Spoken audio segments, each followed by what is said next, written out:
अस्सलाम वालेकुम। आज एक और क्वेश्चन में नॉट फॉर प्रॉफिट कंसर्न का लेके आपके सामने प्रेजेंट हूँ। सेम टाइप का जहाँ पे लास्ट वीडियो में दिया कराया था मैंने। ठीक है, क्वेश्चन इस तरह से दिए। For the from the following particulars related to Radha Krishna charitable hospital Pune, prepare income expenditure account for the year in 31 March 20 and a balance sheet as on that date. हम लोगों को एक रिसिप्ट एंड पेमेंट अकाउंट दिया है hospital का। Hospital के हिसाब से हमको ये सॉल्व करना है। ठीक है, अब रिसिप्ट साइड में दिया गया है हमको balance brought down cash, it is opening balance of cash. ठीक है, ओपनिंग बैलेंस ऑफ कैश अगर पोस्ट करते तो हम लोग पोस्ट करेंगे उसको ओपनिंग बैलेंस शीट में अगर बनी तो। ठीक है, सब्सक्रिप्शन है रेवेन्यू इनकम में जाएगा, डोनेशन है जनरल वो भी रेवेन्यू इनकम में जाएगा, interest on investment revenue income में जाएगा, proceed from charity show again revenue income में जाएगा। रिसिप्ट साइड ख़त्म, कोई भी ट्रांजैक्शन कैपिटल का नहीं है इसमें। पेमेंट साइड देखेंगे, मेडिसिन परचेज कहा गया है तो रिसिप्ट एंड पेमेंट में पेमेंट साइड में होने का मतलब ये पेमेंट की गई है, मेडिसिन खरीदे और ये मेडिसिन हॉस्पिटल में खरीदी जा रही है तो ये रेवेन्यू ट्रांजैक्शन है। रेवेन्यू ट्रांजैक्शन को हम लोग एक्सपेंडिचर में लिखेंगे। जनरल एक्सपेंस ये भी रेवेन्यू है, एक्सपेंस में आएगा। सैलरी एक्सपेंस है, स्टेशनरी वो भी एक्सपेंस है, एक्सपेंस ऑन चैरिटी शो वो भी एक्सपेंस है, सर्जरी एंड डिस्पेंसरी एक्सपेंस वो भी एक्सपेंस है। यानी मेडिसिन परचेज से लेके अभी तक सर्जरी तक का सब चीज़ एक्सपेंस है। ये सब हम लोग को इनकम एंड एक्सपेंडिचर के डेबिट में लिखना होगा। नेक्स्ट नाम दिया हुआ है इक्विपमेंट। इक्विपमेंट का नाम देने का मतलब ये हो जाता है कि इक्विपमेंट परचेस किया गया है और इक्विपमेंट परचेस करना एसेट है तो हम लोग इसको परचेस करके एसेट में फीड करेंगे। और लास्ट नाम दिया है balance carried down. Balance carried down cash in hand, cash at bank, both are assets, दोनों को हम क्लोजिंग बैलेंस शीट के एसेट्स में फीड करेंगे। इस तरह से हमारा रिसिप्ट एंड पेमेंट का पूरा क्लियर हो जाता है। अब एडजस्टमेंट जो दिया है एडिशनल इन्फॉर्मेशन, वो एडिशनल इन्फॉर्मेशन जैसा मैंने लास्ट वीडियो में बताया था टेबल वाइज दिया गया है वैसे ही है। टेबल वाइज देने का मतलब ये होता है हम लोग को बहुत पर्टिकुलर होके सॉल्व करना पड़ेगा। अब टेबल में इंफॉर्मेशन जो दी गई है 3 कॉलम है, पर्टिकुलर्स 1 अप्रैल 19 एंड 31 मार्च 20। तो हम लोग पहले 1 अप्रैल 19 की इंफॉर्मेशन फीड करेंगे और वो इंफॉर्मेशन सिर्फ वंस फीड होएगी, एक ही बार फीड करना है क्योंकि हम लोगों को कैपिटल फंड क्वेश्चन में दिया गया है। नाम पढ़ें, subscription due means subscription outstanding कहा गया है, subscription received in advance, stock of medicine, estimated value of equipment, building, capital fund और 10% इन्वेस्टमेंट। कैपिटल फंड का नाम दिया है इसलिए ये सारे इंफॉर्मेशन की फीडिंग हम लोग एक ही बार करेंगे। सब्सक्रिप्शन ड्यू, सब्सक्रिप्शन ड्यू का मतलब ही बनता है सब्सक्रिप्शन आउटस्टैंडिंग है और outstanding subscription opening balance sheet का है तो ओपनिंग इन्फॉर्मेशन जो है वो एक ही बार फीड करेंगे। और फीड करने का तरीका ये रहेगा कि नॉर्मली अगर क्लोजिंग आउटस्टैंडिंग होता है तो हम लोग प्लस करते हैं, एडजस्टमेंट में आउटस्टैंडिंग कहा जाता है तो हम लोग प्लस करते हैं, लेकिन ये ओपनिंग में कहा गया है तो हम लोग को लास्ट ईयर की इंफॉर्मेशन को रिवर्स पास करनी पड़ती है। रिवर्स पास करेंगे मतलब कि हम लोगों को ये आउटस्टैंडिंग सब्सक्रिप्शन को माइनस करना होगा सब्सक्रिप्शन में से। उसी तरह subscription received in advance, subscription अगर एडवांस में मिला है तो करंट ईयर का एडवांस हम लोग माइनस करते हैं, लेकिन ये जो एडवांस है प्रीवियस ईयर का है तो प्रीवियस ईयर का एडवांस हमको प्लस करना होगा सब्सक्रिप्शन में। स्टॉक ऑफ मेडिसिन कही गई है, this is also my opening stock of medicine. Opening stock of medicine ये भी पेमेंट मेडिसिन में प्लस करनी पड़ेगी। फिर दिया हुआ है इक्विपमेंट, एसेट्स में आएगा ओपनिंग वैल्यू। बिल्डिंग दिया है 40,000, एसेट्स में आएगा ओपनिंग वैल्यू 40,000। कैपिटल फंड है 1,70,940, ये लाइब्रेरीज में आएगा ओपनिंग वैल्यू 1,70,940। नेक्स्ट नाम कहा गया है 10% इन्वेस्टमेंट 1 लाख, तो ये इन्वेस्टमेंट जो है हमारा 1 लाख का है। 1 लाख के ऊपर 10% का इंटरेस्ट मिलना चाहिए, यानी कि 10,000 का इंटरेस्ट मिलना चाहिए। और अगर 10,000 का इंटरेस्ट हम देखेंगे तो रिसिप्ट साइड में रिसिप्ट साइड में दिया गया है टोटल 10,000, यानी कि जितना भी ब्याज बनता है वो सब इंटरेस्ट हम लोग को मिल चुका। तो ये ओपनिंग अप्रैल 19 की इन्फॉर्मेशन हम लोग सिर्फ एक ही बार फीड करेंगे। सबसे ज़्यादा ध्यान हम लोग को पास करना है सब्सक्रिप्शन के नाम पे। सब्सक्रिप्शन आउटस्टैंडिंग है और सब्सक्रिप्शन एडवांस है। आउटस्टैंडिंग वाले को माइनस करना है और एडवांस वाले को प्लस करना है, because both are related to last year है इसलिए रिवर्स। अब 31 मार्च 2020 को हम लोग फीडिंग करेंगे। करंट ईयर की इन्फॉर्मेशन है, तो करंट ईयर की इन्फॉर्मेशन का एडजस्टमेंट मान के चलना है और एडजस्टमेंट के दो इफेक्ट पास करने हैं। जैसा कि पहला एडजस्टमेंट का इन्फॉर्मेशन, सब्सक्रिप्शन ड्यू दिए 350, मीन्स सब्सक्रिप्शन आउटस्टैंडिंग है 350, ये हम सब्सक्रिप्शन में प्लस करेंगे, सेकंड इफेक्ट एसेट में आएगा। Subscription received in advance subscription कहा जा रहा है, तो एडवांस सब्सक्रिप्शन हम सब्सक्रिप्शन में से माइनस करेंगे और लाइबिलिटीज़ में आएगा। स्टॉक ऑफ मेडिसिन कही गई है, तो stock of medicine closing stock है, मेडिसिन में से हम क्लोजिंग स्टॉक माइनस करेंगे और सेकंड इफेक्ट एसेट्स में आ जाएगा। और बाकी के चारों नाम इक्विपमेंट, बिल्डिंग, कैपिटल फंड और इन्वेस्टमेंट क्वेश्चन मार्क है, मीन्स ये सारी चीज़ें हमको by the end of solution मिल जाएगी। लास्ट में सिर्फ एक एडजस्टमेंट कहा गया है, provide depreciation of equipment 1900 and on building 1500। Equipment के ऊपर डेप्शन निकालेंगे 1900 रुपये और बिल्डिंग के ऊपर निकालेंगे 1500 रुपये। दोनों डेप्शन एसेट में से माइनस करेंगे और फिर उसको फीड कर देंगे हम लोग एक्सपेंडिचर के डेबिट में। तो इस तरह से पूरा एडजस्टमेंट भी आप लोग को एक्सप्लेन कर दिया गया है। सॉल्यूशन करने के लिए हम लोग फॉर्मेट प्रिपेयर करते हैं, income and expenditure account and balance sheet. दोनों के लिए पूरा एक एक पेज का फॉर्मेट बनेगा, क्योंकि यहाँ पर ओपनिंग, परचेस, डेप्शन बहुत सारी इन्फॉर्मेशन है, तो सबको एक साथ में इनकॉर्पोरेट करने के लिए ज़्यादा जगह चाहिए रहेगी। तो पहले एक साथ में फॉर्मेट प्रिपेयर करते हैं और फिर सॉल्यूशन जो कि टेबल में दिया हुआ है, टेबल को मैंने अभी एक्सप्लेन किया था। एडिशनल इन्फॉर्मेशन पर्टिकुलर्स दिया है 1 अप्रैल 19 और 31 मार्च 20। इस तरह से दो डेट दी गई है। तो जो 1 अप्रैल 19 है, पहले हम लोग उसका इफेक्ट पास करेंगे और वो सिर्फ एक ही इफेक्ट पास होगा, because that is an opening information है। और साथ में लास्ट में उसी टेबल में 6 नंबर पे कैपिटल फंड दिया गया है, इसलिए हम लोग सिर्फ एक ही इफेक्ट पास करेंगे एक एक करके। सब्सक्रिप्शन ड्यू, तो पहली चीज इंफॉर्मेशन सब्सक्रिप्शन के बारे में बताई जा रही है। सब्सक्रिप्शन हम लोग रिसिप्ट एंड पेमेंट में देखते हैं, तो रिसिप्ट एंड पेमेंट में है 52,000। वही सब्सक्रिप्शन को हम लोग यहाँ पे लिखेंगे और अमाउंट फर्स्ट कॉलम में लिख देंगे 52,000, क्योंकि जो भी एडजस्टमेंट है वो इसी सब्सक्रिप्शन में हमको करना पड़ेगा। ठीक है, सबसे पहला 1 अप्रैल पे कहा गया था subscription due means outstanding for previous year. Current year का आउटस्टैंडिंग प्लस किया जाता है, तो हम लोग यहाँ पे लिखें माइनस अपोजिट फैक्टर आउटस्टैंडिंग और ब्रैकेट में आगे लिख देता हूं लास्ट ईयर का है, तो हम लोग रिवर्स इफेक्ट पास करते हैं माइनस। करंट ईयर का प्लस करते हैं, तो प्रीवियस ईयर को हम लोग को करना पड़ेगा माइनस लिखेंगे 310 रुपए। 52,000 में से हमने 310 रुपए माइनस करना है, तो अमाउंट बचेगा 52,000 माइनस 310, बैलेंस विल बी 51,690। एक ही इफेक्ट सब्सक्रिप्शन जो था लास्ट ईयर का, एक ही इफेक्ट आएगा।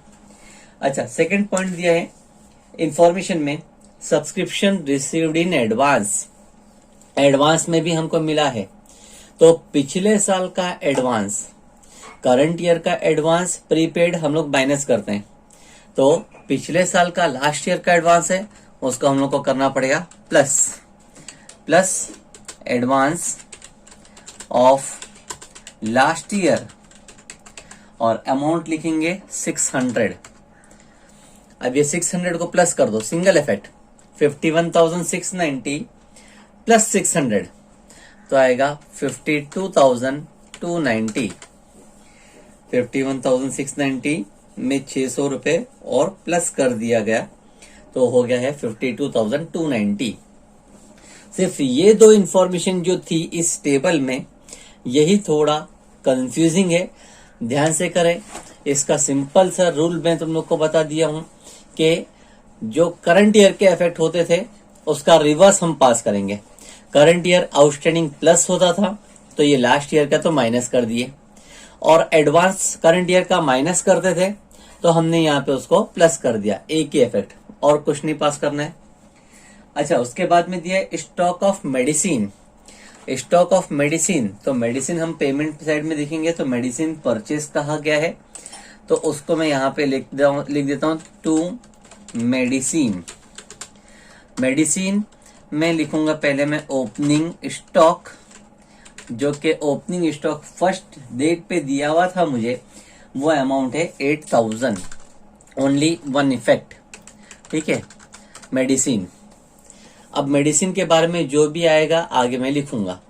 ये तीनों चीजों का एक ही इफेक्ट है, एक ही इफेक्ट आएगा, कुछ और करने की जरूरत इसमें फिलहाल हम लोग को नहीं है। नेक्स्ट पॉइंट दिया था estimated value of equipment. Equipment बोला गया था, इक्विपमेंट इज एन एसेट, तो हम लोग एसेट साइड में लिखेंगे इक्विपमेंट, और इक्विपमेंट को अंडरलाइन नीचे लिखेंगे ओपनिंग। ओपनिंग का अमाउंट जो दिया गया है estimated value 15,000, that is my opening value.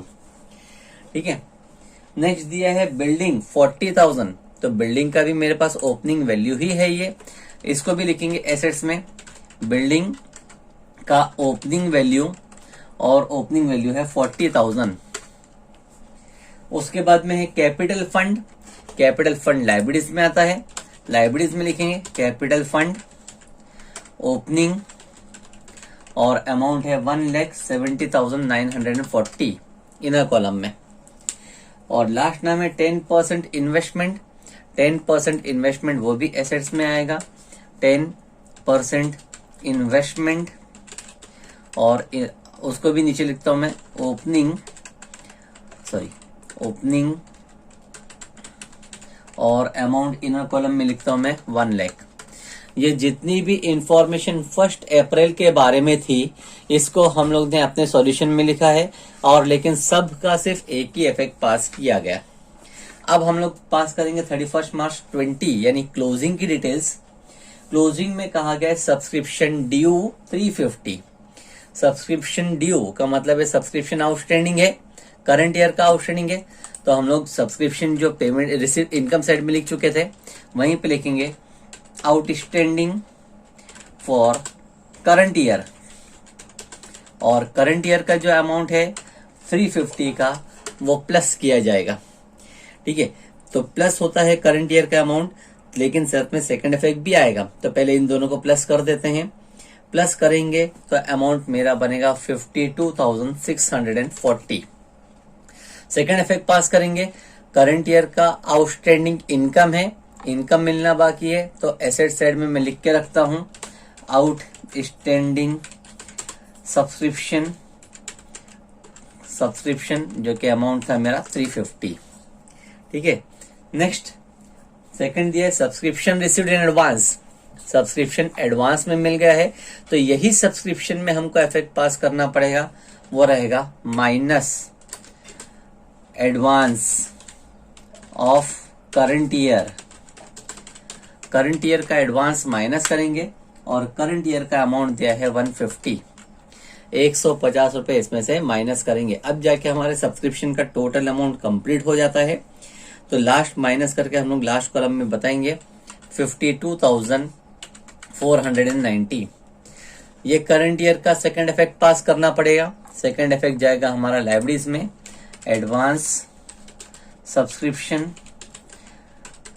और अमाउंट आएगा जो अभी हमने लिखा था 150। ठीक है, अच्छा नेक्स्ट दिया है मेडिसिन। मेडिसिन का अमाउंट है क्लोजिंग में 11,000, दैट इज क्लोजिंग स्टॉक। तो मेडिसिन में यहाँ पे पहले कंप्लीट कर लेता हूँ। मेडिसिन ओपनिंग स्टॉक तो मुझे मिल चुका था 1 अप्रैल से। अगर मैं पेमेंट साइड में चेक करूं तो परचेस कहा गया है, तो मैं परचेस प्लस करूंगा, इसमें परचेस किया गया था, अमाउंट है 41,000। जब ये दोनों अमाउंट ओपनिंग प्लस परचेस को मैं एडअप कर देता हूं तो होता है 49,000। लेकिन इसी में से मुझे करंट ईयर का क्लोजिंग जो है वो माइनस करना है, क्लोजिंग स्टॉक। ठीक है, क्लोजिंग स्टॉक यहां से माइनस करेंगे और अमाउंट दिया गया था 11,000 का, तो 11,000 हम माइनस करेंगे। 49 माइनस 11 करेंगे तो बचेगा 38,000। अब ये जो 11,000 हमने करंट ईयर का क्लोजिंग माइनस किया है, इस क्लोजिंग का एक ही इफेक्ट आएगा और वो भी एसेट्स में आएगा। लिखेंगे क्लोजिंग स्टॉक ऑफ मेडिसिन, जिसका अमाउंट है 11,000। ठीक है, इस तरह से हम लोग को मेडिसिन का क्लोजिंग स्टॉक लिखना है।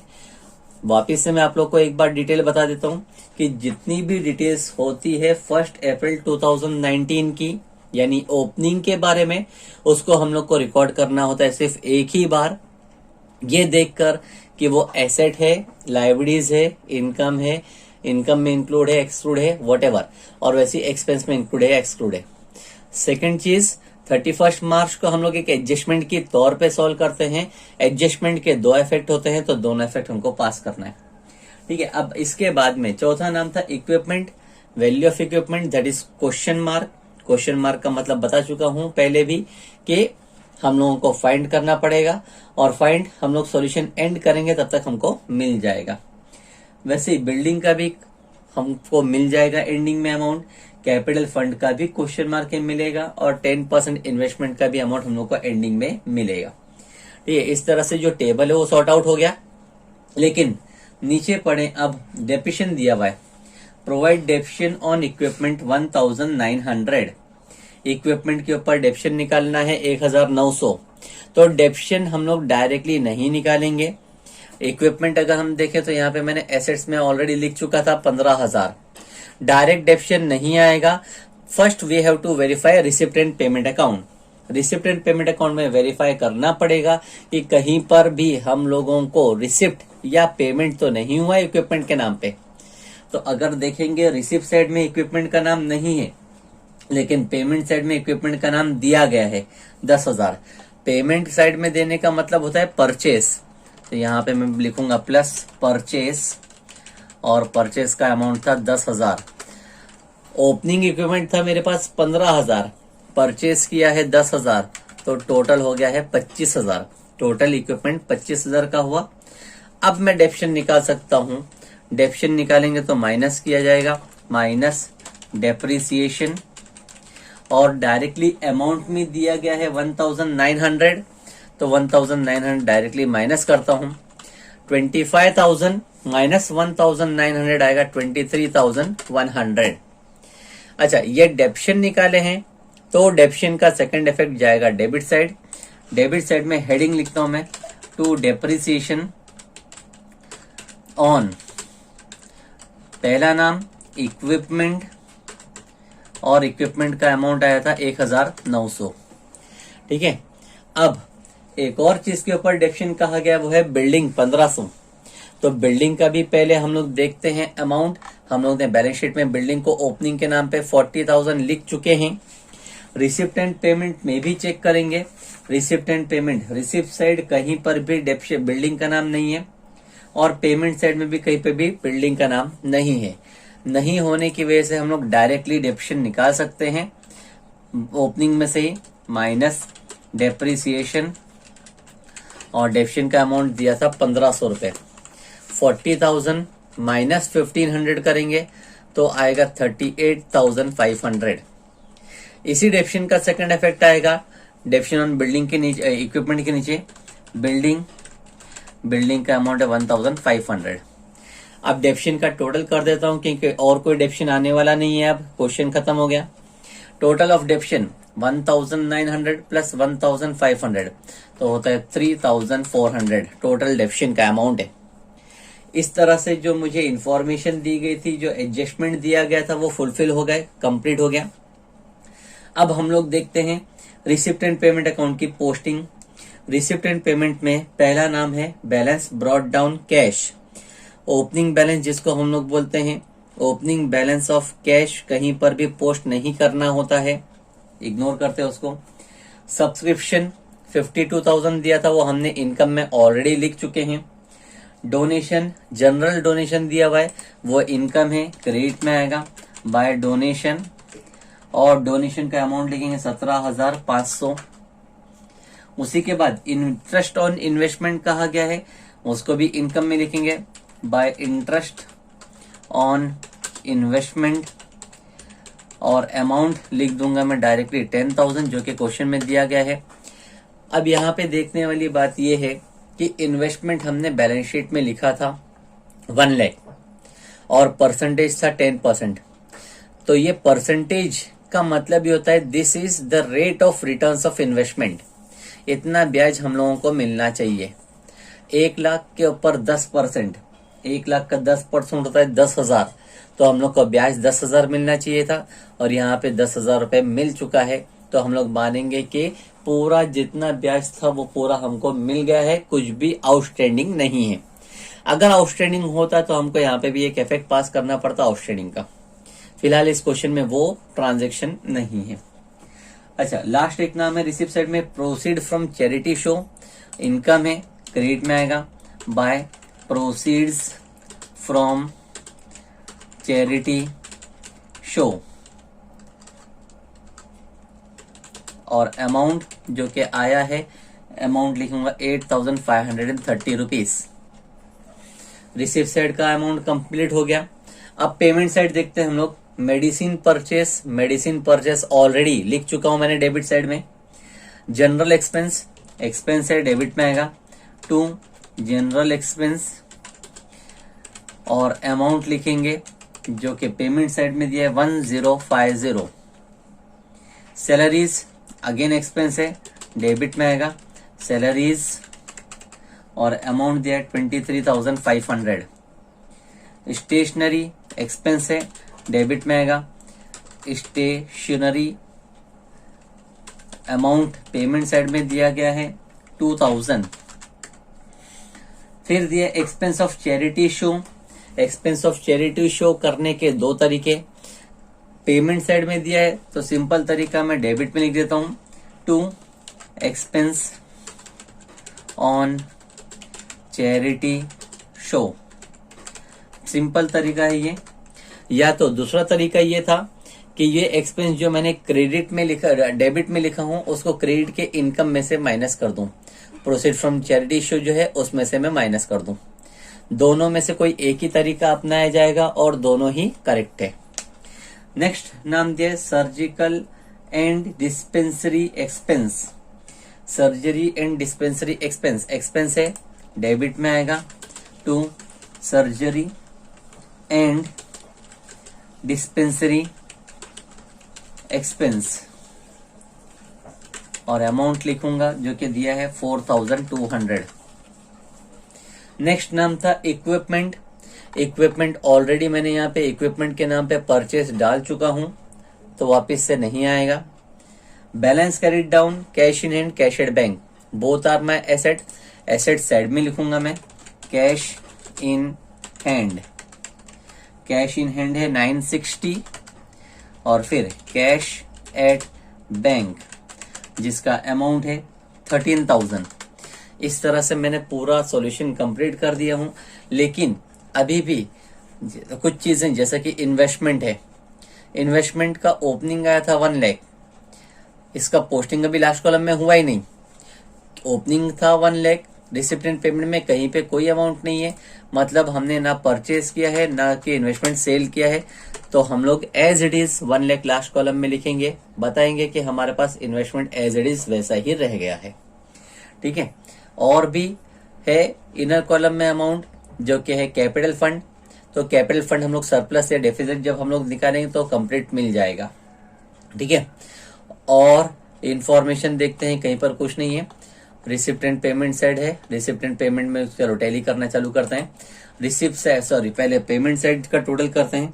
पहला अमाउंट है 38,000, फिर है 3,400 प्लस 1,050 प्लस 23,500 प्लस 2,000 प्लस 550, और फिर है 4,200। तो टोटल अमाउंट जो आता है वो यहाँ पे रफ में लिख के रख रहा हूँ 72,700 का टोटल अमाउंट है। ठीक है, अब मैं क्रेडिट का टोटल करके देखता हूँ एक बार। 52,490 प्लस सेकेंड अमाउंट है 17,500, तीसरा अमाउंट है 10,000 और लास्ट अमाउंट है 8,530। तो टोटल अमाउंट यहाँ क्रेडिट में मेरे पास आ रहा है 88,520। देखिए डिफरेंस है, डेबिट में 72,700 का एक्सपेंस और क्रेडिट में इनकम आ रही है 88,520। तो इनकम ज्यादा है, इनकम ज्यादा होने की वजह से इनकम लिखें दोनों साइड 88,520, 88,520, 88,520 में से एक्सपेंस माइनस करेंगे 72,700, तो बच रहा है अमाउंट दैट इज 15,820, 15,820 डिफरेंस बच रहा है। डेबिट में बच रहा है तो इसको हम लोग नाम लिखेंगे 2 सरप्लस। सरप्लस है ये मेरे लिए, सरप्लस मैंने बैलेंस डेबिट में लिख दिया और यही सरप्लस लास्ट में ओपनिंग कैपिटल फंड जो था उसमें प्लस कर देंगे, प्लस सरप्लस जो कि अमाउंट आया है 15,820। यहाँ पर ये अमाउंट एडअप करेंगे 15,820। टोटल अमाउंट ऑफ कैपिटल पहले था ओपनिंग का 1,70,940 और अभी 15,820, दोनों को एडअप कर दें तो हो जाएगा 1,86,760। एडवांस सब्सक्रिप्शन था 150, एडअप करते हैं उसको भी तो बैलेंस शीट टैली हो जाएगी अपनी 186,760 प्लस 150, तो अमाउंट हो जा रहा है नियरली 1,86,910। एसेट साइड भी चेक करते हैं। एसेट साइड में है पहला अमाउंट 23,100, नेक्स्ट अमाउंट है 38,500, नेक्स्ट है 960, उसके बाद है 13,000 प्लस इन्वेस्टमेंट का 1 लाख और फिर लास्ट में तुम्हारा सब्सक्रिप्शन का अमाउंट है 350 और 11,000। टोटल अमाउंट आता है 1,86,910। आप लोग कैलकुलेट भी करते जाना साथ में, ये तो मैंने रफ वक्त में कैलकुलेट किया था ये इसलिए मैंने डायरेक्टली बोल दिया है, लेकिन आप लोग भी कैलकुलेट करते जाए। ठीक है, तो टोटल बैलेंस शीट हमारी यहाँ पे टैली हो जाती है। Thank you.